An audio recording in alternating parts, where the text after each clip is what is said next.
Kembali lagi di Cerita Cinta Channel. Jangan lupa like, comment, and subscribe ya. Terima kasih. Keesokan harinya, Tari dan Siska kembali tidur seharian. Kebetulan memang hari Minggu, yang mana mereka tidak perlu kuliah. Dan ketika malam tiba, mereka kembali terjaga seperti sebelumnya. Karena penasaran dengan sikap Pak Hasan yang berkeliaran tengah malam, hari ini Tari dan Siska memutuskan untuk mengikutinya. Kali ini kita nggak boleh takut lagi, Ri. Misal ada gangguan kayak tadi malam, kita abaikan saja. Kita harus berhasil mengikuti Pak Hasan, biar nggak penasaran mulu. Ujar Siska sambil mengenakan jaket. Dia sengaja memakai itu untuk menghalau hawa dingin yang sering berhembus tanpa tahu waktu. Iya, kita harus mencari tahu jawabannya. Aku penasaran dengan rahasia di asrama ini. Kenapa kesannya angker banget dan kenapa juga ada penampakan Arum padahal dia sedang koma. Tari menjawab dengan antusias. Setelah melihat Pak Hasan semalam, Tari memang dirundung rasa penasaran. Dia bertekad untuk menguak habis rahasia-rahasia yang tersimpan di asramanya. Dia tak ingin terus-terusan diteror tanpa tahu penyebabnya. 1 jam lagi, gumam Siska ketika melihat jam di ponselnya. Masih menunjukkan angka 11. Masih ada waktu untuk menyiapkan mental, gurau Tari diiringi tawa renyah. Dia sengaja mencairkan suasana agar tidak tegang. 1 jam kemudian, Tari dan Siska beranjak dan membuka pintu kamar. Mereka melongok sebentar, lalu melangkah keluar dengan pelan. Itu suaranya, bisik Tari. Dia menarik lengan Siska dan mengajaknya bersembunyi di sudut dinding di tempatnya kemarin. Saat itu suara langkah kaki sudah terdengar samar-samar dari bawah sana. Tanpa menunggu lama, sosok Pak Hasan muncul di tangga. Dia melangkah naik sambil membawa nampan. Pada saat yang sama, angin dingin yang menusuk tulang mulai berhembus, tapi Tari dan Siska tidak gentar. Mereka berusaha menepis rasa takut agar tetap yakin dengan niat awal. Dia ke sana lagi, bisik Siska ketika melihat Pak Hasan berjalan di depan kamar-kamar persis seperti kemarin malam. Ayo kita ikuti, jawab Tari juga dengan bisikan. Kemudian Tari dan Siska mengendap-endap mengikuti langkah Pak Hasan. Ternyata pria itu berjalan hingga kamar yang paling ujung. Ketika Pak Hasan akan berbalik, Tari dan Siska langsung bersembunyi di balik dinding penyekat.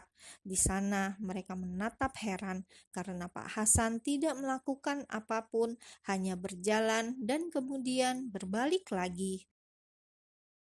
Tari dan Siska kembali mengikuti. Kali ini Pak Hasan menuju tangga dan naik ke lantai 4.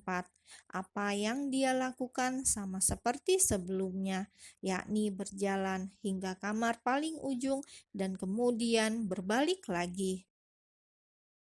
Sebenarnya apa sih yang dia lakukan? Kok dari tadi cuma jalan-jalan doang? Gerutu Tari dengan pelan. Dia sedikit kesal karena belum menemukan petunjuk. Ikutin aja terus, dia ngelakuin ini gak mungkin tanpa tujuan, jawab Siska. Kemudian mereka kembali mengikuti langkah Pak Hasan. Beruntung kali ini tidak ada gangguan yang menyeramkan, hanya hawa dingin yang muncul beberapa waktu lalu. Setelah mengelilingi seluruh lantai di asrama, Pak Hasan berjalan menuju rooftop. Tari dan Siska tetap mengikutinya. Sambil menatap awas, mereka menapaki anak tangga yang hampir tidak terkena cahaya. Dalam suasana yang gelap, hawa dingin kembali berhembus, disusul suara-suara aneh yang entah dari mana asalnya. Tapi Tari dan Siska berusaha mengabaikan. Mereka terus berjalan agar tidak kehilangan jejak Pak Hasan. Penerangan di rooftop berbeda dengan lantai-lantai di bawah. Di sana sangat suram. Bahkan di sebagian sudut tampak gelap gulita. Meski menakutkan, tapi keadaan tersebut menguntungkan bagi Tari dan Siska karena lebih mudah untuk bersembunyi. Dia masuk sana, ucap Siska sambil menunjuk Pak Hasan yang sedang masuk ke dalam ruangan. Ayo kita lihat, ajak Tari. Lalu mereka mengendap-endap mendekati ruangan itu. Tari dan Siska berdiri tepat di depan pintu. Mereka membungkuk dan mencoba mengintip dari lubang kunci, tapi hanya kegelapan yang mereka lihat. Tari dan Siska semakin penasaran, tapi tak berani memutar gagang pintu. Mereka tak mau keberadaannya diketahui Pak Hasan. Akhirnya Tari memilih pergi dari sana. Dia mengajak Siska kembali ke kamar. Kita cari kesempatan untuk kembali ke sini. Aku penasaran ruangan apa itu, bisik Tari setelah menjauh dari pintu. Iya, nanti kita atur waktunya, jawab Siska. Keduanya terus berjalan di bawah keremangan. Tidak ada lagi perbincangan. Masing-masing hanya bergelut dengan pikiran yang menyimpan tanda tanya besar. Ketika mereka hampir mencapai tangga, Siska tersentak. Dia teringat sesuatu yang sangat penting yang tadi sempat dilupakan. "Ri," panggil Siska sambil menghentikan langkahnya. "Ada apa?" Tari menoleh dan melihat raut wajah Siska penuh kekhawatiran. Siska bergeming, jangankan untuk bicara, menelan ludah saja ia kesulitan. "Kenapa, Sis? Jangan membuatku takut." Tari kembali bicara, kali ini sambil menggoyangkan lengan Siska. "Aku baru ingat, rooftop ini adalah larangan. Semua penghuni asrama tidak boleh datang ke sini." Dek, jantung Tari seakan meloncat dari tempatnya. Belum sempat Tari bicara, hawa dingin kembali berhembus. Lalu samar-samar terdengar suara tawa yang menyeramkan.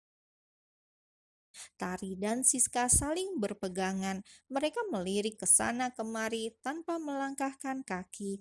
Keduanya diliputi rasa takut yang amat besar. "Ha!"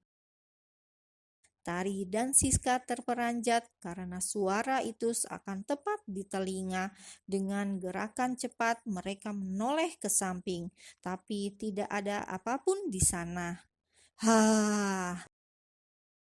Spontan, Tari dan Siska mendongak karena suara itu seolah berada di atas kepala, tapi lagi-lagi kosong.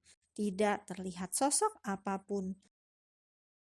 Selanjutnya suara-suara itu semakin banyak terdengar dari samping kanan, kiri, atas, bawah, dan belakang. Seakan-akan mereka dikelilingi makhluk lain dalam jarak yang dekat.